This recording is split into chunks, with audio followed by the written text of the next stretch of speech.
come to the Vintage Computer Festival at the Enter Museum to see the evolution of From the Hole to the Cloud.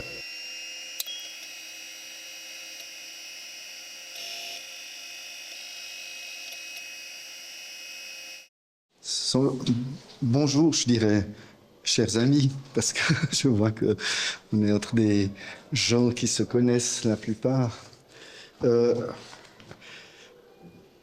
Donc, je vous introduis simplement Pierre-Yves Rochat. Et moi, j'ai vu que vous avez toujours suivi l'évolution de la microélectronique et partagé la connaissance. C'était aussi le thème de Jean-Daniel, partager avec les gens. Et maintenant, vous allez nous expliquer comment ça s'est passé, ces partages. Bien, merci. Alors, merci d'être venu. Je ne vais pas ajouter si nombreux, mais c'est vrai qu'il m'a posé la question en disant « Oui, mais enfin, il m'a signalé hier, oui, mais ce sera enregistré. » Et j'ai dit « Effectivement, je ne serais peut-être même pas venu si ce n'était pas enregistré, dans le sens que on a envie quand même de transmettre à ceux qui s'intéresseront peut-être à ce qui a été fait à cette époque, pas seulement des objets, pas seulement des documents papier, mais aussi du vécu. Et je considérais très simplement cette présentation un peu comme finalement un témoignage de ce que j'ai vécu. Je m'appelle donc Pierre-Yves Rochat. J'ai noté que je suis né en 1957 parce que ça permet de mettre ce que je vais raconter dans la perspective des âges que j'avais. En 1969, c'est une des dates que je citerai tout à l'heure, j'étais un écolier de 12 ans. Quelques années plus tard, j'ai commencé les PFL. Et puis, j'ai travaillé comme ingénieur indépendant autour de ce qu'on avait fait les années précédentes, dès l'année 1980 et jusqu'à maintenant. Pas forcément de manière tout à fait continue, mais je suis toujours actif, malgré que j'ai passé l'âge de la retraite. Et puis, j'ai été chargé de cours jusqu'à cette année à l'EPFL. J'ai donné un cours sur les microcontrôleurs, encore cette année au semestre de printemps. Alors, je dirais que ce que je vais raconter commence un petit peu en 1965, approximativement. J'aimerais juste qu'on arrive à se mettre un petit peu dans le bain de ce qui se faisait, de la technologie qui était disponible à cette époque-là.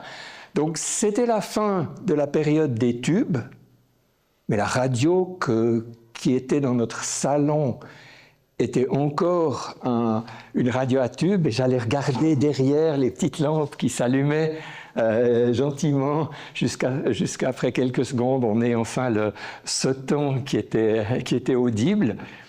Et c'est plus tard que dans la famille, on a eu un transistor qui, comme vous le savez tous, est un petit appareil qu'on peut poser cette fois sur la table de la cuisine pour pouvoir écouter les nouvelles, même sans forcément être relié au secteur, parce que ça fonctionne sur des piles.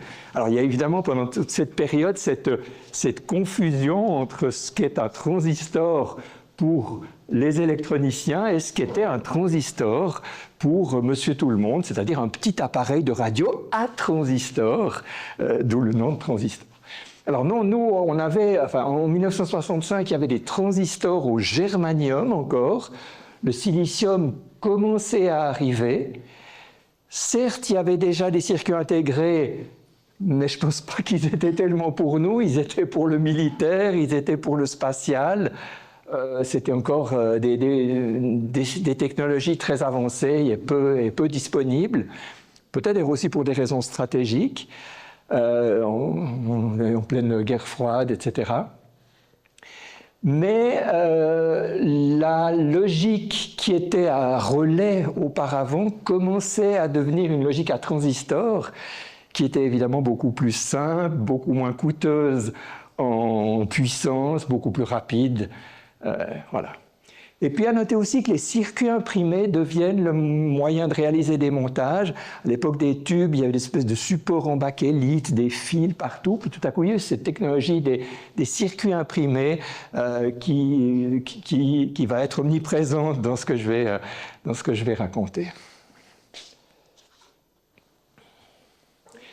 Alors en 1965, j'ai vérifié les dates pour essayer d'être aussi exact que possible, il y a ces loisirs d'électronique qui ont commencé sur l'initiative de Jean-Daniel Nicou, qui était professeur de maths, et tout le monde physique, mais enfin de maths en l'occurrence, au Collège de l'Élysée.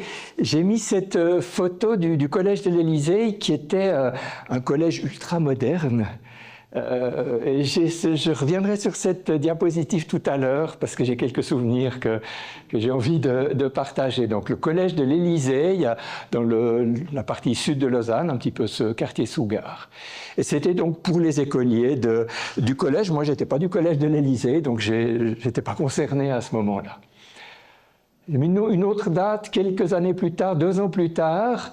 Alors, on connaît tous les PFL, mais les PFL n'existaient pas. C'était à l'époque l'EPUL, une école cantonale finalement, et pas encore fédérale, mais qui s'était quand même passablement développée. Il y avait déjà à cette époque-là un département d'électricité qui avait déjà ses propres... non, qui n'avait peut-être pas encore ses propres bâtiments. Enfin, il y avait un département d'électricité, une chaire d'électronique parmi les différents domaines de l'électricité. Il y avait le domaine de l'électronique et il y avait un professeur que j'ai d'ailleurs eu quand j'étais étudiant à l'EPFL, qui était donc professeur Roger de Soulavie, qui était certainement un passionné d'électronique et qui a communiqué certainement cette passion à ses étudiants. Et il y avait à cette époque-là des jeunes ingénieurs comme Daniel Mange, Jean-Daniel Nicou, Alain Yenny, des gens dont on a peut-être déjà parlé, qui étaient passionnés par ces nouvelles technologies. Mais peut-être ça, ce n'est pas en soi extraordinaire qu'il y ait des gens passionnés par les technologies de l'époque, ça semble assez normal. Mais je pense qu'il y avait chez eux aussi cette volonté de dire... C'est pas parce que la Suisse sait bien faire de la mécanique qu'on va rester toujours à faire de la mécanique. Ces nouvelles technologies, elles sont pas réservées aux États-Unis. Elles ont aussi notre place chez nous. On va aussi essayer de les comprendre et d'en tirer quelque chose pour nous. L'avenir est peut-être derrière ces nouvelles technologies. Évidemment, l'avenir leur a donné raison. Et ça, c'est peut-être pas banal. Et une des actions qui a été prise sur l'initiative de Alain Yenny, c'est la création du groupement de l'électronique vaudoise, le GEV. Alors il deviendra, on en reparlera tout à l'heure, le GESO, et il existe toujours. J'ai vu qu'il y avait encore un site internet, ça existe encore, peut-être plus vraiment le même rôle qu'à l'époque. Et l'idée, c'était de mettre ensemble un petit peu les compétences des gens qui s'intéressaient à l'électronique, soit parce que c'était leur cœur de métier, soit parce que ça faisait partie de ce dont ils avaient besoin pour exercer leur métier. Donc, création du GEV en 1967. Alors, le club d'électronique à proprement parler, quelque chose d'un petit peu qui n'était pas directement ces loisirs d'électronique organisés dans le cadre du Collège de l'Élysée. Ce club d'électronique aussi ouvert à d'autres écoliers que les écoliers du club de l'école du Collège de l'Élysée a été créé en 1968 avec l'aide du GEV qui avait été créé à peu près une année auparavant. Alors ce club se réunissait donc dans le Collège de l'Élysée. J'aimerais juste revenir sur la slide de tout à l'heure avec cette... ouais, on ne voit pas très bien, mais derrière ce poteau, il y a une salle qui regarde vers l'extérieur, qui était une salle, je ne sais pas exactement à quoi elle était utilisée en temps normal, mais c'est une salle où on pouvait être là et discuter et parler. J'aimerais juste donner une anecdote par rapport à cette salle là, qui est juste à droite. Une fois, quelqu'un a apporté une diode lumineuse. Bon, à l'époque, on avait des ampoules, mais une diode lumineuse. On avait un petit point lumineux. Puis on était des gamins, et puis on s'est dit, mais finalement, si on mettait à chaque pointe de cet objet une diode lumineuse, ou peut-être même un petit peu plus, mais en reculant, on pourrait fabriquer une télévision qui ferait un mur. Alors évidemment, les grands nous ont dit, bon, on se calme les amis, au prix où coûte une diode lumineuse, en mettre des milliers, ouais, non, c'est pas très réaliste. Alors, pour la petite histoire, j'ai eu le plaisir de faire avec d'ailleurs des professeurs africains un MOOC, Massive Open Online Course, vous savez, ces grands cours universitaires en ligne, qui était d'ailleurs le premier réalisé en Afrique avec des professeurs africains, sur les enseignes et afficheurs à LED. Et j'ai expliqué toutes ces techniques qui permettent aujourd'hui de faire des écrans avec des LED de plusieurs couleurs pour avoir de la couleur. Donc, c'était pas si fou que ça, finalement. Et je me souviens, c'était dans ce petit local, ici, à droite de la photo. Enfin, on ne voit pas directement. Moi, je me souviens qu'à cette époque-là, alors, je m'anticipe un tout petit peu, mais René Sommer, dont on a souvent parlé, je ne vais pas rentrer dans les détails, avait présenté, nous avait montré son Imer, je crois que dans le cadre d'un concours, c'était peut-être une ou deux années plus tard, mais c'est en 1968 qu'il l'avait présenté, c'est pour ça que je l'ai noté à cet endroit-là. Donc vous avez déjà vu cette photo, mais c'est intéressant de regarder la qualité de la finition de cet appareil. J'aimerais insister un petit peu là-dessus. C'était un jeune qui avait 18, il avait 20 ans en 68, donc ouais, il avait peut-être 20 ans quand il a fait ça. Il avait appris par des différents endroits. Je crois que sa première approche avec l'électronique, c'était des kits de cette fameuse société Heathkit, dont certains ont peut-être entendu parler. Mais oui, le nombre de ces petites plaquettes qu'il a réalisées avec 2 ou 3 transistors, une interconnexion qui était remarquablement propre, un montage professionnel finalement, je trouve quand même assez fantastique d'avoir cette qualité de réalisation. Ouais. C'était vraiment quelqu'un qui m'impressionnait beaucoup. Alors justement, dans la prochaine slide, je vais parler de 1969. Alors c'est une date peut-être pas particulière, mais c'était mon arrivée au club d'électronique de l'Élysée. Et je dirais que peut-être c'était, je pense avec le recul, c'est le début d'une bonne organisation, d'un club bien rodé. On avait donc des séances, comme je l'ai dit tout à l'heure, tous les mercredis après-midi.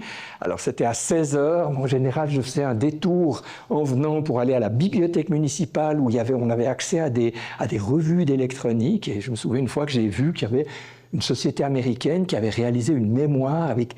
Vous vous rendez compte, 16 bits, je ne sais pas très bien ce que c'était, hein, mais enfin, qu'il y avait 16 cellules de mémoire, et ça semblait un produit absolument fantastique, un produit d'avenir. C'était probablement une annonce de Intel.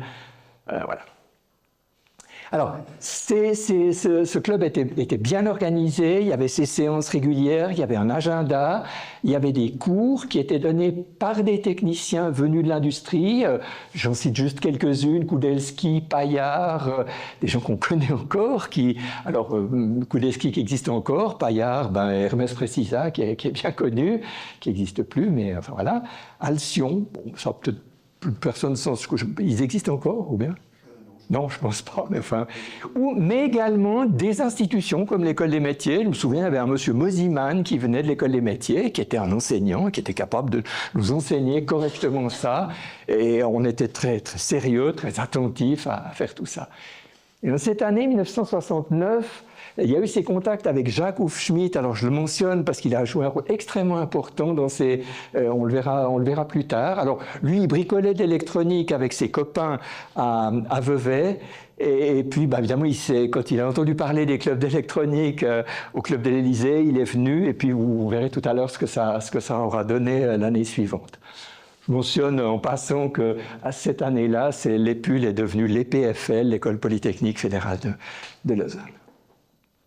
Ça, j'ai parlé du magasin de pièces qui était disponible à la cave. Alors, si on regarde la photo de tout à l'heure, il fallait descendre l'escalier qui était là, et puis là-dessous, il y avait un local de protection civile, et puis on entrait, et puis on pouvait acheter des composants électroniques qui avaient l'avantage d'être disponibles, et c'était évidemment intéressant.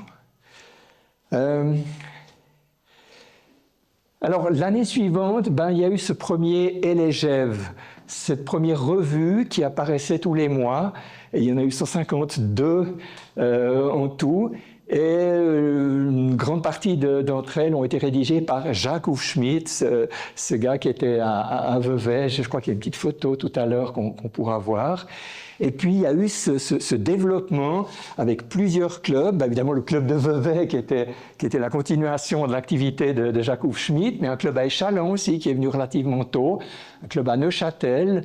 Et puis, ce qui était extrêmement intéressant, c'est qu'il y avait des concours de montage tous les 6 mois.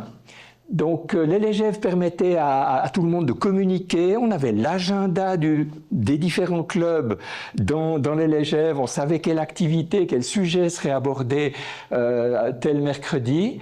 Et puis ce concours qui donnait aussi une cohésion à l'ensemble de ces clubs, et puis une motivation pour les jeunes. On pouvait construire un montage, disons dans 2-3 mois il y aura le concours, je pourrais présenter mon montage, et puis peut-être je rembourserai une bonne partie du prix des composants que j'ai investis avec mon argent de poche pour peut-être refaire un montage les mois prochains. Et puis c'était, alors je crois qu'il y a une photo, il y aura une photo plus tard, quoi. Alors, tout ça a continué en période de croissance, avec en 1973 ce déplacement du club de l'Élysée, du club de Lausanne, qui s'est déplacé à l'EPFL. Et là, je crois que c'était une chance exceptionnelle pour les petits gars du club d'électronique, dont j'étais d'ailleurs devenu le président entre-temps, parce que voilà, j'avais un peu grandi, puis j'étais plus... Il y avait des plus jeunes qui étaient venus, et puis j'avais un petit peu assumé ça. Jean-Daniel Nicou, qui était, au fond, s'occupait plutôt des clubs d'électronique, puis il y avait dans chaque club un responsable et une équipe. Et on a eu la chance, donc, le laboratoire de calculatrice digitale, qui ensuite s'est appelé le laboratoire de micro-informatique, nous ouvre sa salle, qui était à la fois une salle d'enseignement et une salle de laboratoire pour les étudiants, donc qui était équipée de matériel. Il y avait des oscilloscopes, il y avait ce qu'il fallait, des appareils de mesure.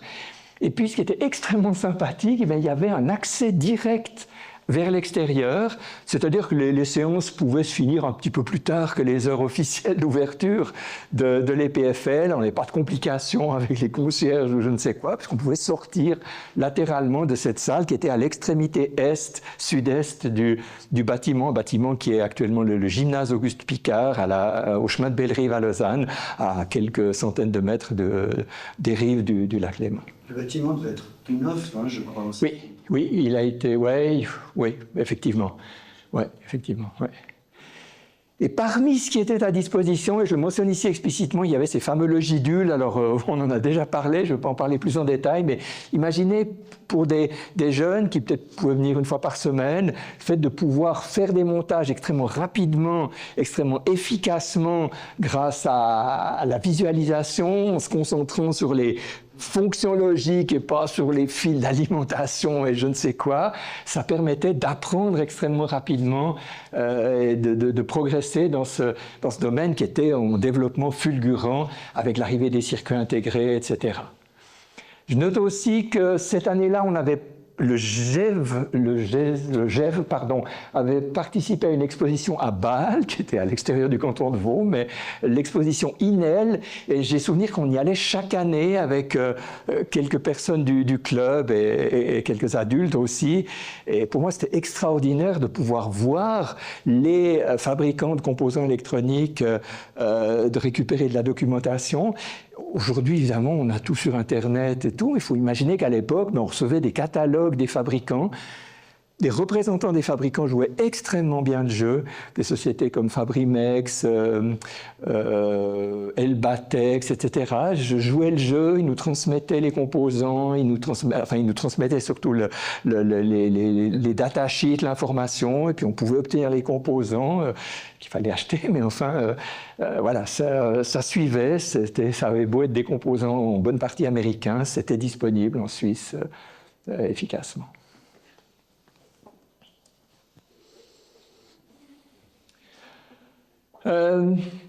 Alors, en 1975, le GEV est devenu le GESO, donc c'est étendu, c'était le groupement de l'électronique vaudoise, c'est devenu le groupement de l'électronique de Suisse occidentale, voilà, pour pas dire Suisse romande, enfin voilà, je pense qu'ils avaient bien choisi leur terme pour pas exclure qui que ce soit, mais enfin c'était quand même un petit peu cette composante romande.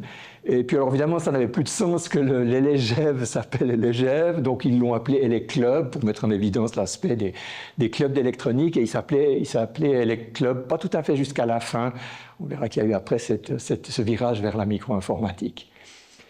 Je note aussi que dans le cadre de l'EPFL, il y avait l'ancien atelier de circuits imprimés qui était plus ou moins à disposition, en tout cas des gens qui avaient été formés pour fabriquer des circuits imprimés. Donc on n'avait plus besoin d'avoir chez soi du perchlorure de fer et puis de déposer nos circuits sur lesquels on avait mis des pistes avec du Florida White ou je ne sais quel autre vernis à ongles ou à chaussures. Ça permettait de faire des circuits double face, pas des trous métallisés, mais quand même des circuits double face qui avaient quand même une certaine qualité. Je me souviens, j'en ai fait énormément pour mon propre usage, puis parfois aussi pour les amis du club qui donnaient une petite participation pour cette prestation. Et puis, je note aussi, d'à peu près cette époque-là, Cathy Nicou, donc l'épouse de Jean Daniel, a commencé à s'occuper un petit peu de la gestion du comité des clubs. Je pense qu'en ayant écouté la conférence de Jean Daniel hier, vous devez bien vous dire qu'il était très occupé. Et Madame Nicou était disponible et avait un sens de la gestion, du contact humain, enfin des qualités absolument extraordinaires qui ont aidé le club d'électronique à ce moment-là. Et puis, on en reparlera encore plus tard.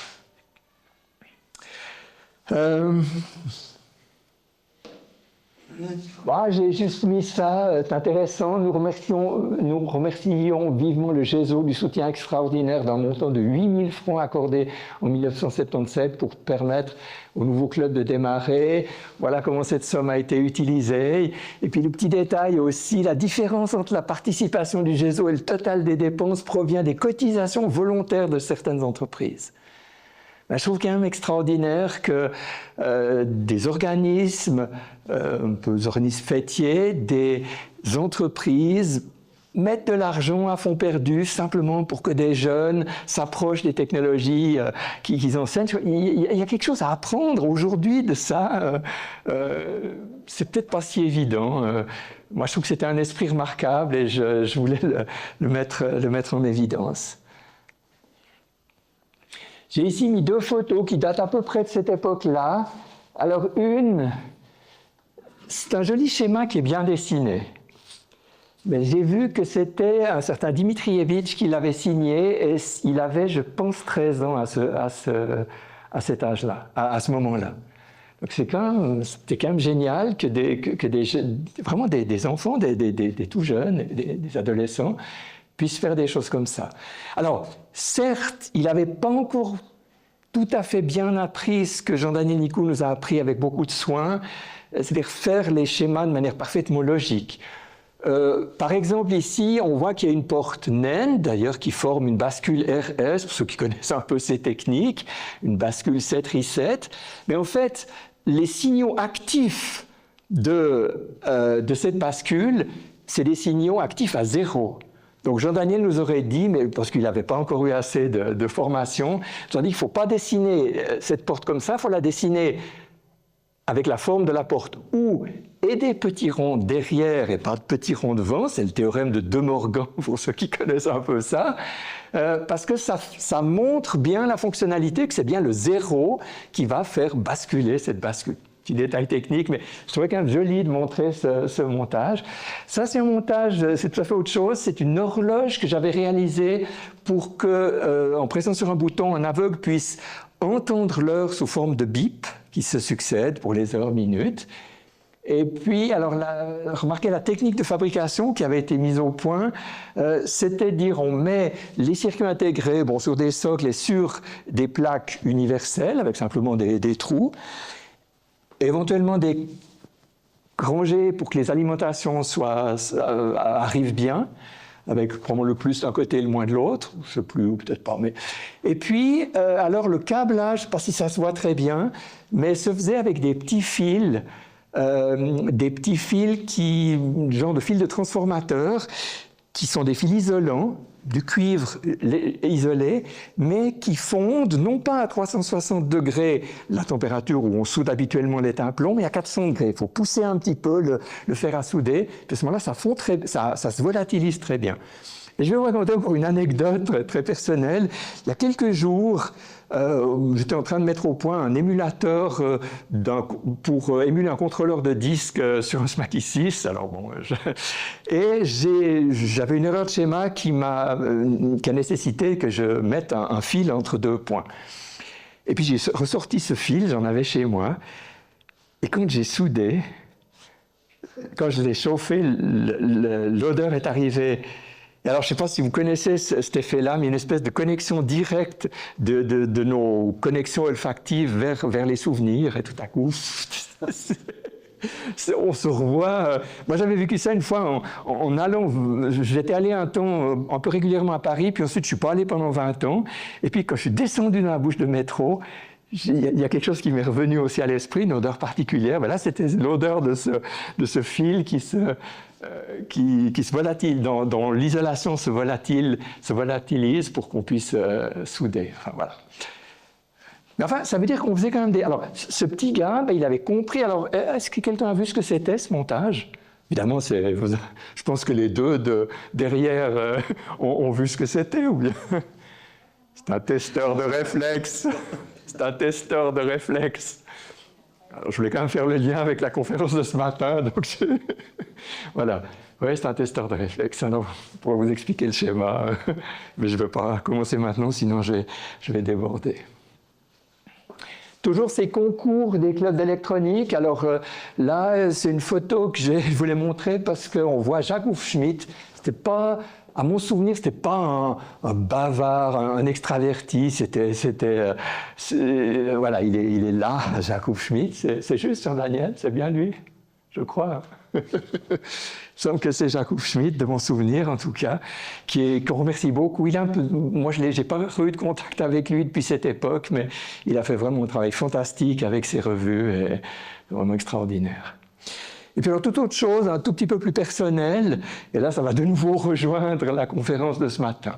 Alors ça, c'est un montage présenté par Pierre-Yves Rochat, donc oui, c'est bien moi. Alors moi, j'appréciais les logidules, mais les logidules, ils étaient à l'EPFL. Moi, je voulais quelque chose chez moi. Donc je m'étais fabriqué sur l'idée précédente des bidules, et aussi inspiré un peu des logidules, mais sans cette technologie qui n'était pas à ma portée. Je m'étais fait des bidules logiques, des petites plaques j'avais fait un article dans l'EGEV à ce sujet, etc. Et puis ça permettait de faire des petits montages. Puis entre-temps, on commençait à s'intéresser à des écrans. En fait, je me suis souvenu qu'avant d'avoir utilisé des écrans, un vrai écran, j'en avais pas évidemment, j'avais pas les moyens d'en acheter non plus, mais on m'avait mis un oscilloscope à disposition. Je dirais, on m'avait dit, voilà.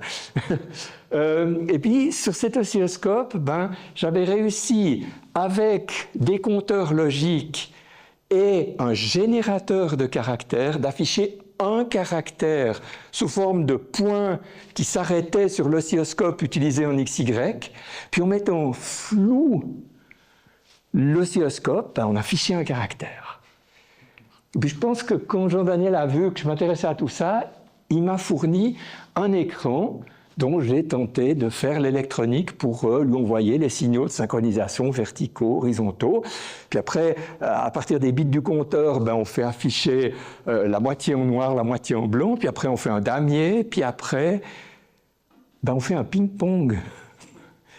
Et puis tout à coup, il y a le concours des clubs qui arrive, puis il faudrait encore avoir des manettes. Alors, on a pris des bouts de circuits imprimés, j'avais pas le temps de faire les circuits imprimés. C'était un peu comme hier soir ou ce matin avec mon contrôleur mon émulateur de disque que je voulais faire marcher. Ça, c'est une petite allusion à mes amis qui sont là. J'avais scié des bouts de circuit imprimés, câblé tout ça, et puis on arrivait à bouger les deux manettes et puis la balle, elle faisait des diagonales, elle rebondissait, et puis si on l'attrapait, elle rebondissait, sinon elle passait de l'autre côté. Et puis j'avais fait ça Et puis bon, c'est vrai que j'étais président du club, je me dis je peux quand même pas présenter un montage. Puis oui, non, on m'a dit que je pouvais quand même présenter un montage. Puis bon, voilà, j'avais eu un bon prix, c'était extraordinaire. J'avais été interviewé le lendemain, dimanche matin, à la radio romande. Enfin, voilà, c'est des choses qu'on n'oublie pas. Voilà. 1978, un peu cette époque-là, il y a 10 clubs d'électronique en Suisse romande, il y a 1200 membres inscrits.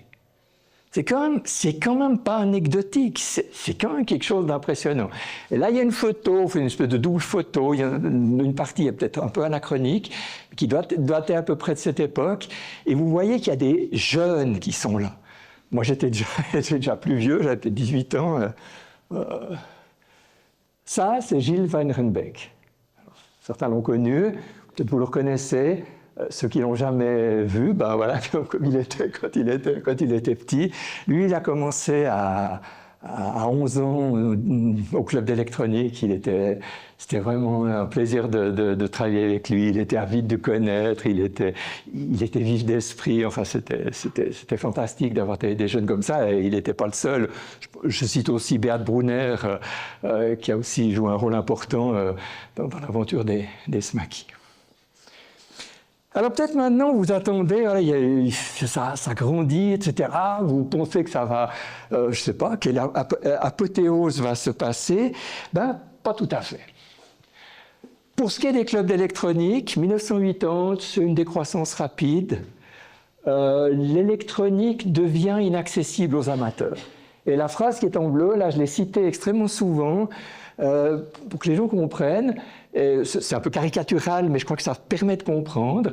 Dans les années 70, un amplificateur BF, un amplificateur pour une chaîne hi-fi, pour pouvoir écouter de la musique à la maison, si on le réalisait soi-même, ben, il était peut-être meilleur que ce qu'on trouvait dans le commerce, et les composants, je ne parle pas du travail, mais les composants nous avaient coûté moins cher que si on avait acheté un amplificateur dans le commerce. Et clairement, dans les années 1980, c'est devenu l'inverse. Les Japonais commençaient à fabriquer tout ça à relativement bas prix, comme aujourd'hui on est envahi par les produits chinois, ben c'était les produits japonais. Et puis, non seulement ça coûtait moins cher d'acheter un ampli tout fait, mais en plus il était objectivement meilleur que ce qu'on était peut-être capable de faire. Alors, est-ce que c'est la fin de quelque chose? C'est aussi la capacité de réaliser qu'il y a des périodes comme ça, puis après il y a d'autres choses qui viennent. Et aujourd'hui, on vit une transition dans l'informatique, ben, il y a peut-être aussi à apprendre de ce qu'il y a à faire. L'intérêt, en fait, il s'est déplacé, et en 1978, il s'est déjà passablement déplacé vers un autre domaine. Mais ce domaine, il provient de l'électronique. Alors, vous voyez le parallèle, hein? L'intelligence artificielle qui arrive maintenant, il est aussi le produit de l'informatique, qui elle-même était le produit de la technologie électronique. Ben, voilà. Alors, il va falloir revenir un tout petit peu en arrière. Je vais faire juste un petit point de la technologie, comme je l'ai fait au début. Là, les circuits intégrés deviennent de plus en plus complexes. Dans le domaine linéaire, on n'a pas seulement des amplificateurs opérationnels, on en a toujours, ils sont meilleurs qu'avant, mais on a aussi des circuits spécialisés, par exemple, pour faire un amplificateur BF, basse fréquence, ben, c'est un circuit intégré. C'est plus tout un montage avec 10 transistors, comme c'était le cas avant, c'est un seul circuit qui fait tout. Et je dirais que tous les circuits dont on a rêvé, particulièrement comme jeune, si on avait on veut faire un générateur de fonctions sinusoïdales et triangulaires, bah oui, c'est compliqué, il faut mettre des tas de transistors. Puis tout à coup, il y a un circuit qui arrive, qui s'appelle le 8038, si ma mémoire est bonne, et puis qui fait tout ça. Et c'est arrivé pour tout. On veut commander un moteur, ben on trouve des circuits qui commandent des moteurs. Les circuits logiques sont devenus infiniment plus complexes. La technologie reine était, alors à ce moment-là, le TTL, en particulier dans sa version Low Power Schottky, avec une collection de circuits incroyables. Mais il y avait autre chose qui était en train d'apparaître, et vous devinez évidemment quoi, c'est l'arrivée des microprocesseurs. Alors certes, ça date de les premiers datent de 1971, le 4004. Alors je me recommande, si vous vous intéressez à ça, il y a une très jolie démonstration d'un 4004 qui a cette taille-là, qui a été fait avec des transistors NMOS discrets et qui fonctionne en dynamique comme l'original et qui est relié à une calculatrice de Busicom pour lequel ce circuit a été fait. Ce circuit a été fait par hasard, il a été fait sur commande d'un client japonais, puis Intel, quand ils ont réalisé l'universalité de ces microprocesseurs, ils ont racheté le développement, si j'ai bien compris, aux Japonais pour pouvoir le diffuser à tout le monde, quoi. Et il y a eu un très très rapide développement dans les années qui ont suivi. Et en particulier, je me souviens de cette année 1974 où les journées d'électronique, qui étaient traditionnellement organisées chaque année par le professeur de Soulavi, dont j'ai parlé tout à l'heure, donc la chaire d'électronique du département d'électricité de l'EPFL, c'était 4 jours, hein, quelque chose comme ça. Eh bien, ces journées avaient comme sujet les microprocesseurs, et il y a des gens qui sont venus nous enseigner ce qu'était un microprocesseur. Moi, c'est là que j'ai commencé un petit peu à apprendre ce qu'étaient ces microprocesseurs. Et j'aimerais juste vous citer une phrase absolument admirable que j'ai d'ailleurs trouvée sur le site smaki.ch, dont je vous donnerai la référence tout à l'heure, qui parle abondamment du sujet que j'aborde aujourd'hui. Les machines, c'est une question, les machines à laver de demain seront-elles toutes équipées d'un microprocesseur? C'est là, pour certains, que réside la vraie révolution apportée par les microprocesseurs. Alors évidemment, la réponse, elle est facile à donner maintenant avec le recul, mais j'entends, on se demandait si ce n'était pas quelque chose qui allait bouleverser quand même toute une frange de la technologie, et si même une machine à laver allait avoir un micro. Ça semblait absurde, une machine à laver, enfin, on ne peut pas tellement y penser. Mais enfin, certains y pensaient déjà, et cette question se posait. Et je crois que c'est un article de Marielle Stamm qui a fait un travail remarquable, qui est décrit aussi un peu sur le site smaki.ch, et qui avait écouté un peu ces conférences, et c'est des discussions qui avaient eu lieu. Et voilà cette question que j'ai trouvé intéressant de mentionner. Alors, vous savez, pour avoir écouté la conférence de Jean-Daniel hier, que le LCD puis le LAMI a développé des ordinateurs, les ordinateurs SMACI, mais cette idée qu'il n'y ait pas seulement des professionnels qui s'occupent de technique, mais aussi des amateurs, restait présente, et un groupe s'est créé pour construire un ordinateur à monter soi-même, qui ne serait pas aussi complexe qu'un SMACI, qui serait moins coûteux qu'un SMACI. Il faut voir qu'un processeur, les processeurs des premiers SMACI, à l'époque, le 8080 coûtait 1000 francs. Ce n'est pas les chiffres qui sont sur le smaki.ch, mais ma mémoire, je crois, ne me fait pas défaut. Et on avait choisi pour le Crocus le 6800, qui à l'époque ne coûtait que 400 francs. Alors ensuite, il a encore baissé de prix. Mais enfin, c'était quand même des choses assez complexes. Et donc, ce groupe s'est créé pour fabriquer un ordinateur soi-même. Le Crocus, on le voit ici, avec un écran, possiblement un écran de télévision, mais ça ne marchait pas toujours très bien. Mais enfin, là, ça marchait avec un écran de télévision. On voit que ça pouvait afficher des caractères. Voilà le boîtier, un petit clavier, et puis éventuellement un cassettophone comme mémoire permanente. Ça ne marchait pas très bien, malheureusement, mais enfin, voilà, on a essayé de faire ça.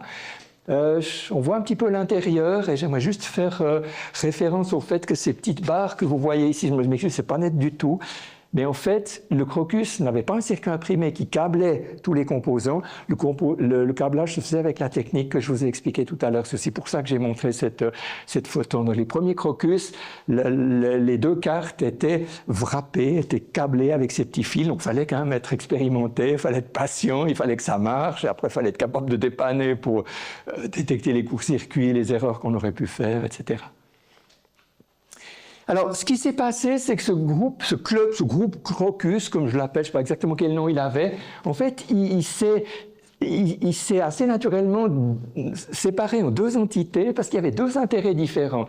D'une part, une société qui avait pour but de fabriquer, de commercialiser, donc d'industrialiser et de commercialiser ces systèmes à microprocesseurs. Et puis d'autre part, un club de passionnés. Alors la société s'est appelée Epsilon System, et puis le club s'est appelé Microclub. Et c'est amusant parce que dans les statuts, il y avait quelque part son membre, une liste de personnes, virgule, plus d'autres qui pourraient se joindre plus tard. Et en fait, mon nom était dans les dans cette liste qui fait que pendant 20 ans, je n'ai pas beaucoup participé à Microclub, mais j'étais un membre à vie. Alors finalement, ils ont enlevé ça c'était dommage, mais ils ont enlevé ça. Donc normalement, il faut payer sa cotisation maintenant pour être membre. Mais là, ils nous ont jamais demandé de cotisation parce qu'en fait, on était dans les statuts. C'était un peu amusant. Mais... Alors, quelques mots sur ces deux entités qui ont évolué. D'une part, Epsilon System qui s'est rapidement appelé Epsitech System parce qu'il y a un fabricant qui s'appelait Epsilon à la Chaux-de-Fonds qui ne voulait pas qu'on s'appelle Epsilon. Alors, on a repris une consonance un peu identique et ça c'est devenu Epsitech System. Et puis, je crois que là, il faut le mentionner, qui a été déterminant, c'est Madame Nicou, qui avait fait un peu pris la main avec les clubs d'électronique, avec la gestion du comité des clubs d'électronique, qui a géré cette société. Je crois qu'elle avait promis de le faire pendant une année. Finalement, elle l'a fait un peu plus longtemps. Et cette société, après avoir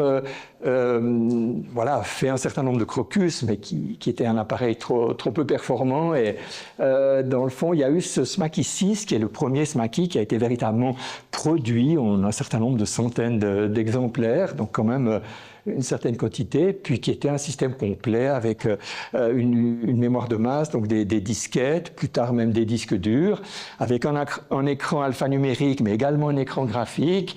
C'était à base de Z80. Il y a eu jusqu'à 64 K de mémoire, qui était la limite théorique possible de la mémoire, et c'est un remarquable produit qu'on a encore aujourd'hui du plaisir à redécouvrir, et merci à ces passionnés dont quelques-uns sont là, qui s'intéressent à ces machines, et puis aussi à ceux qui derrière s'intéressent à ce qui a été vécu par ceux qui ont été témoins, qui ont vécu cette époque-là, et qui, comme moi, prennent de l'âge. Epsitech a ensuite fabriqué les SMACI 8, les SMACI 100, les 324, celui qui avait le grand écran vertical qui était particulièrement révolutionnaire, le SMACI 300, le 130. Et ce qui était remarquable, c'est qu'il y a un système d'exploitation multitâche temps réel qui était clairement en avance sur son temps. Et ça, c'est le produit de toute cette formation de jeunes qui avait été faite. Le principal artisan de la partie multitâche temps réel du système d'exploitation des SMACI, qui s'appelait PSOS, était un certain Beat Brunner, dont je vous disais qu'il était au club d'électronique quelques années auparavant. Et qu'est-ce qu'il a fait, lui? Comme moi, j'allais suivre les cours de microprocesseurs dans les locaux de l'EPFL quand j'étais au gymnase, lui, quand il était encore au collège, il allait suivre les différents cours, dont le cours de M. Petitpierre. Alors, M. Petitpierre, vous l'avez peut-être vu en bas tout à l'heure, qui présentait sa calculatrice mécanique, c'est ça, son ordinateur mécanique. C'était un prof, c'était un assistant de Jean-Daniel Nicou, et il enseignait le temps réel. Et Beat Brunner, qui était tout jeune, on lui explique des concepts, il les a implémentés avec le 68000 et il a fait un système d'exploitation très complet, même surcomplet à certains égards, parce qu'on peut s'en sortir avec moins d'appels, avec moins de concepts qui parfois se chevauchent, mais lui, il a fait quelque chose d'assez complet, et on a eu à la disposition un magnifique système d'exploitation sur lequel on a vraiment pu construire des applications et des tas de choses très intéressantes. Et ces ordinateurs, comme vous le savez, ont été diffusés, ça a été dit, principalement dans les écoles, d'où le fait aussi que beaucoup de logiciels étaient liés à l'enseignement, et avec aussi cette proximité avec le jeu dont il a été question dans la conférence de ce matin. Alors, je m'empresse de dire qu'Epsitech n'a pas cessé d'exister. Epsitech est devenu l'éditeur des logiciels de gestion Crésus, facturation, principalement comptabilité, c'était connu pour ça, facturation, salaire, etc. Société tout à fait, une PME tout à fait vivante, plus connue en Suisse romande qu'en Suisse allemande, mais enfin qui a une part importante du marché dans ces logiciels un peu spécialisés pour la Suisse, puisqu'il sait faire ce qui obéit aux règlements et aux lois de la Confédération et des différents cantons de Suisse, donc Crésus. La société est presque connue comme étant la société Crésus, mais c'est la société Epsitech, qui s'appelle plus Epsitech System, mais Epsitech. Ils ont juste changé de nom, mais c'est bien cette même société. Et en fait, celui qui avait fait le SMACI, l'étudiant qui avait fait le SMACI 400, Pierre Arnaud, ben c'est le patron actuel de cette société. Madame Nicou a remis sa société à ce jeune qui était, à l'époque, qui était jeune, qui était prometteur, et effectivement, il gère très bien son entreprise. Donc voilà, ça c'est pas quelque chose qui s'est arrêté. Certes, on a arrêté de fabriquer des ordinateurs. Le SMACI, comme ça a été dit, est devenu un logiciel qu'on peut toujours utiliser. Donc on a toute cette richesse, sauf pour le SMACI 6, puisque lui, il y avait un autre système d'exploitation, mais les autres SMACI sont émulés en quelque sorte dans ce logiciel SMACI infini. Alors, l'autre branche de cette séparation, ces microclubs, je ne vais pas en parler en beaucoup de détails, j'ai en fait relativement peu participé, parce que j'étais plutôt du côté d'Epsitech, mais c'est un groupe de passionnés qui avaient des séances à l'époque tous les 15 jours, je crois que maintenant c'est tous les mois. Il y avait un remarquable esprit convivial, c'était vraiment des passionnés, et puis je dirais que ça s'est caractérisé avec le temps par un large spectre d'intérêt. Vous pouvez aller voir sur le site Microclub, il y a des articles sur toutes sortes de sujets. Alors, ils sont un petit peu moins actifs maintenant, mais ils ont fait des choses remarquables. Je me souviens qu'ils avaient fait des serveurs de messages, on interconnectait des SMACI 6. Ça, je l'ai dit peut-être en particulier pour vous qui pourraient être intéressés. Peut-être qu'un des disques durs pourrait provenir de cette source-là. Ils avaient des SMACI 6. À l'époque, c'était transférer des données, ça coûtait cher. Puis appeler son voisin, ça coûtait pas trop cher, mais appeler Monsieur Charles Ebrard qui habitait à Saint-Imier, ça coûtait relativement cher. Donc, s'il fallait transférer des données, ça coûtait cher. Alors, ils avaient des systèmes qui étaient, au fond, on envoyait les messages qu'on voulait transmettre sur le serveur qui était près de chez nous, puis la nuit, ça envoyait des paquets, ça transmettait, on avait l'équivalent d'un réseau, mais bien avant l'époque. Alors, c'est des projets qui ont, je ne sais pas s'ils ont été beaucoup documentés, puis ils ont été utilisés un temps, puis ils ont disparu, mais c'est intéressant de témoigner que c'est des choses qui ont existé et qui préfiguraient tout ce qu'on a vu arriver ensuite, qu'on sentait venir les choses. Et parfois, on était trop pressé pour le faire, puis on osait le faire parce qu'on ne savait pas que c'était si compliqué que ça, et puis on arrivait à faire marcher des choses, et ça correspond bien à l'esprit dont on a entendu parler hier matin. Alors, je terminais mon sujet par le Dauphin. Alors, le Dauphin a commencé à fin 1977. Ce qu'il faut savoir, c'était l'idée d'avoir un kit beaucoup plus facile à monter que le Crocus, qui pourrait être diffusé à un beaucoup plus grand nombre de personnes. Et puis, il y a un casse-pied, un petit gamin, je dis évidemment rien, qui harcelait Madame Nicou, je m'en souviens encore, qui voulait absolument son Dauphin dont on avait parlé. Il avait peut-être même déjà payé le prix qu'il fallait payer parce qu'il voulait son Dauphin. Et je crois que lui, il l'a eu avant la fin de l'année 1977. Et ce jeune homme, c'était Daniel Roux, dont il a été beaucoup question ce matin dans la conférence qui a été donnée par le professeur Rochat, et qui a été au fond une des chevilles ouvrières du logiciel du SMACI au niveau des logiciels d'application. Et ce kit est extrêmement didactique, il permettait d'avoir une interaction, de comprendre l'interaction, et je dirais qu'il resterait de ce point de vue d'actualité. On a les bus, le bus de données, le bus d'adresse du microcontrôleur, les signaux de contrôle, et on peut arrêter le processeur et introduire bit à bit les codes du programme dans les instructions qui suivent, et puis ensuite on peut lancer l'exécution du programme en quittant le mode où le panneau de test est maître et en redonnant la parole au processeur qui va exécuter les instructions. Donc quelque chose d'extrêmement didactique pour comprendre. Et alors l'EPFL a utilisé ces dauphins pour l'enseignement, et je pense qu'il y a beaucoup d'étudiants qui en ont bénéficié. Et puis, bon, alors voilà, ça c'est aussi toute une aventure. Ça, ce système a supporté beaucoup de microcontrôleurs différents, donc ça permettait aussi de se familiariser. Il y a même eu un modèle avec un 68000, plus exactement un 68008, parce qu'il fallait que ce soit 8 bits, parce que c'était un bus 8 bits, mais enfin, avoir l'architecture d'un processeur aussi moderne à l'époque, le 68000, sur un système aussi simple que ça, c'était remarquable. Et je me souviens quand j'ai commencé d'être assistant pendant quelques temps, ce qui a fait que finalement j'ai eu une charge de cours à l'EPFL pendant beaucoup d'années. Eh bien, les premières années, on utilisait encore les dauphins avec les étudiants. À ce moment-là, on avait déjà d'autres ordinateurs qui étaient des systèmes de développement. Et puis on téléversait sur les liaisons série, les standards sincères, dont on a peut-être parlé hier aussi. Donc voilà. Et puis alors, ce qui est intéressant, c'est que ce dauphin a été industrialisé. C'est quand même peut-être un des premiers produits qui a vraiment été industrialisé autour de ce dont j'ai parlé, par la société Stopani SA. Alors je pense que M. Rouillet comprend. Alors je pense que M. Rouillet comprend que je fais le passage pour le prochain conférencier qui vous parlera probablement plus en détail de ce sujet. Alors j'en ai donc terminé. Je vais juste terminer par cette image d'une des pages du site smaki.ch qui a été développé en bonne partie par le musée Bollot, qui est d'ailleurs sous son contrôle, et qui aborde plusieurs sujets. On les voit ici. Alors, il est question du SMAKI, évidemment, mais il est aussi question des clubs d'électronique.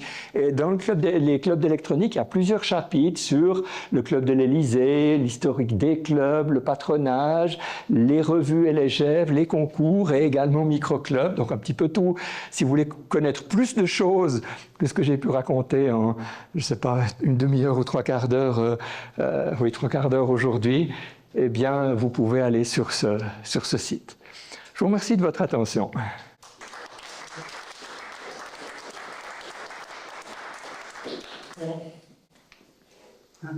Oui, alors il y a des questions, oui. Alors, j'ajoutais une remarque. Vous avez parlé des logiciels, et moi je suis assis à côté de Jean Daniel. Alors, nous avons fait dans le cadre du IEEE une interview de Jean Daniel sur la naissance des logiciels.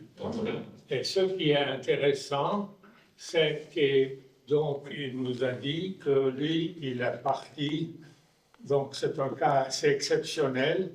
D'habitude, les gens qui rentrent dans l'électronique à cette époque, ils venaient de la radio, l'analogie, dit que lui, il a démarré directement avec les unités logiques. Et comme unité logique, c'était soit un relais ou soit un transistor. Et ce qu'on a vu, c'est qu'il a utilisé les transistors germanium qui étaient fabriqués en Suisse par la société Ebosch. Donc la société Ebosch, c'était une société qui était dans l'horlogerie et qui, à partir de 1958, avait mis une ligne pilote de fabrication de germanium, qui après a été arrêtée en 1965.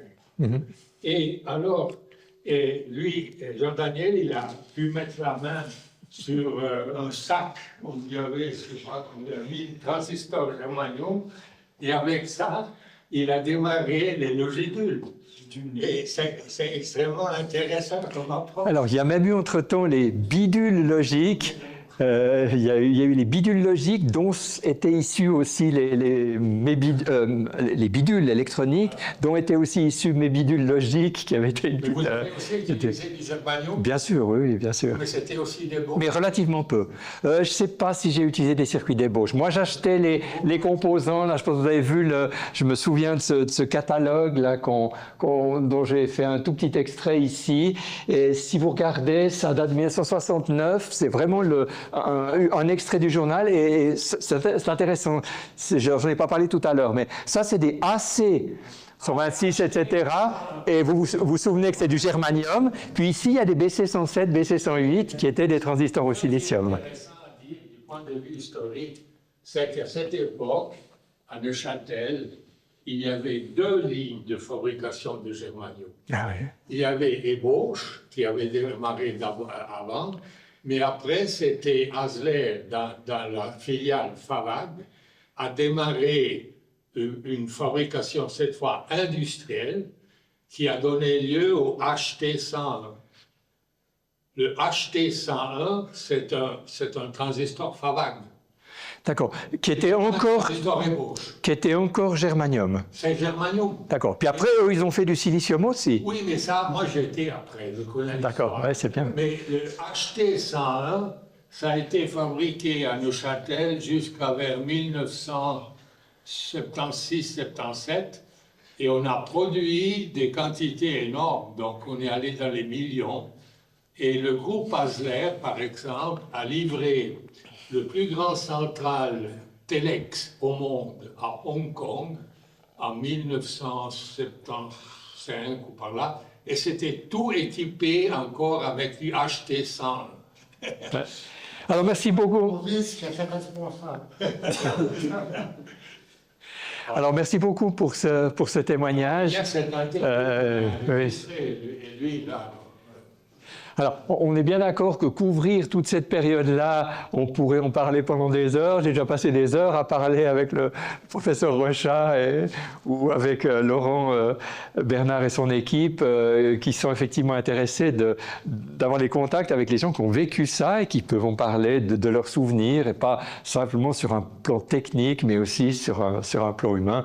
Mais en tout cas, merci pour ces compléments. Est-ce qu'il y a d'autres questions? Je pense. Ouais, alors allez-y. Monsieur Pièce. Alors, juste un petit complément historique, si on peut dire, puisque j'ai eu le plaisir de participer à ces clubs électroniques dans les années 70. J'étais effectivement au collège de Beauvais avec le frère de Jacques Hufschmidt. D'accord. On était pratiquement voisins dans la même rue.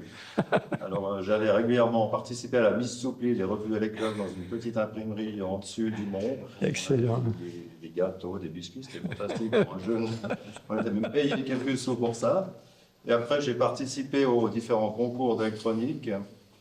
Et un des concours, j'avais fait une sorte d'électronique embarquée avec justement de ces amplificateurs opérationnels qui permettaient de reproduire le bruit d'une locomotive à vapeur en modèle réduit. Donc j'avais embarqué toute l'électronique sur un wagon avec une pile, un petit circuit imprimé, un haut-parleur, et avec une cam qui était sur la machine à vapeur. Ça permettait de faire des tchouf-tchouf synchronisés avec la marche du train. Là. Il me semble qu'il y a eu un article dans LGV à ce sujet ou dans les clubs. Ouais. C'était Jean Daniel qui était parmi des experts à ce moment-là. Et puis bien des années après, lors de mon premier emploi, une fois que j'avais terminé mon école d'ingénieur à Yverdon, j'ai postulé à Genève chez Sodeco. Et puis à la fin de l'interview, le chef du service technique informatique de Sodeco il me dit « mais on se connaît ?»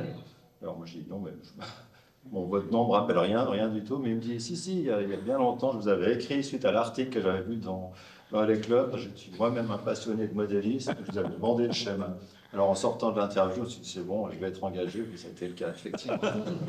Félicitations. Les effets directs des clubs sur une carrière. Félicitations et merci pour ce témoignage, c'est vraiment intéressant. Je crois que Laurent voulait encore dire quelque chose, si vous avez... Ah. Ça m'a mis 2 points. En fait, alors, dans la génération d'après, donc on a retrouvé un seul Mackie 6 avec un disque dur. On a heureusement une sauvegarde de ce disque, et sur ce disque, effectivement, il y a un morceau de texte, comme on va regarder dedans, où il est indiqué qu'il y a eu un crash de serveur, un disque dur a lâché, et que c'était un peu la panique quelque part. Donc il doit y avoir effectivement il parle d'une machine qui était au loc, là, il y a effectivement un réseau avec des Mackie 6, ça c'est... Oui, Et effectivement. le document de Daniel Food existe encore, mais dans l'exposition, mais elles sont plus vraiment un document s'y attendrait. C'est Daniel Roux, qui était un grand bricoleur, il l'a complètement mis dans un autre boîtier. Et il est là, il fonctionne toujours. Alors, puisque tu parles de l'or, ou en tout cas Saint-Imier, il y a Charles Ebrard a été l'âme de Microclub pendant beaucoup d'années. J'ai malheureusement pas cité son nom, j'aurais dû. Il est malheureusement décédé, mais c'était le secrétaire permanent de Microclub et c'est lui qui faisait vivre ce Microclub et c'est aussi probablement pour ça qu'il a eu si longue vie. Oui, plus que 30 ans. Ouais. Voilà. Merci pour votre participation. Ouais.